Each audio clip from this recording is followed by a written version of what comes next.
હવાર માં કાકડીએ ભેદવા બેહી ગયા કેમ કે જવાનું હતું બાબર. નાયા ધોયા વગર તૈયાર થઈ ગયો ને બેહી ગયો ડોજુ ભરવા. તમને તો ખબર જ છે કે ગાધા વગર મને લખવો પડી જાય. થોડો કાદો હોય માર બે હાટો ના વાળી તો બને જ નહીં.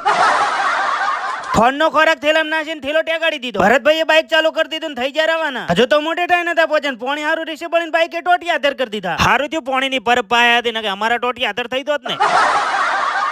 ઓહે ખેમણાથી પહોંચી જા દિયોદર ને દિયોદર થી કોઈ વ્લોગ જોતું હોય તો કોમેન્ટ માં ટેકી દેજો. ભાભર તો હજી 17 કિલોમીટર દૂર હતું પણ કેનાલ માં પાણી બહુ હતું. કિસ્મત તો એટલે ખરાબ છે કે કેનાલ માં કૂદકો મારું પણ આપણે તો જો આગળ જવાનું હતું.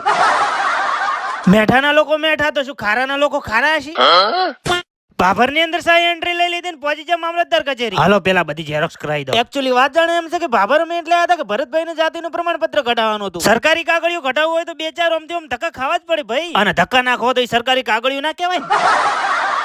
ઘણા લોકો કોમેન્ટ માં પૂછે છે કે તમારું ગામ કયું. મૂળ વતન મારું ભાભર છે પણ હું રહું છું મારા મામાના ગામમાં બલોદર. કાગળિયાનું કામકાજ કમ્પ્લીટ થઈ ગયું ને હવે ખસકાવાનું હતું ઘર બાજુ. પણ ઘરે જતા પહેલા આપણે કરવા જવાના હતા કુળદેવી માના દર્શન. જય સગત માં લખી દો. દર્શન કરીને ત્યાંથી નીકળી જા પણ ભાભરના રોડ એટલા ખરાબ હતા કે ગોમ નો થઈને ગોમ ની આબરૂ નથી કાઢવી હવે.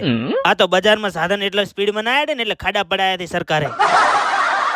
ભરતભાઈએ નવું જાતિનું પ્રમાણપત્ર કઢાવી પાર્ટી તો લેવી જ પડે ને. ભાભર થી ઘર બાજુ ખસકાઈ દીધું ને આઈ જા ભીલડી. ઘરે પહોંચવી પેલા મળી જાય રસ્તામાં આપડા ભાઈઓ. અમુક મોય ભારે ભારે ઉભેટો છે. હાલો હિતિયન લાઈક ને ફોલો કરી નાખો.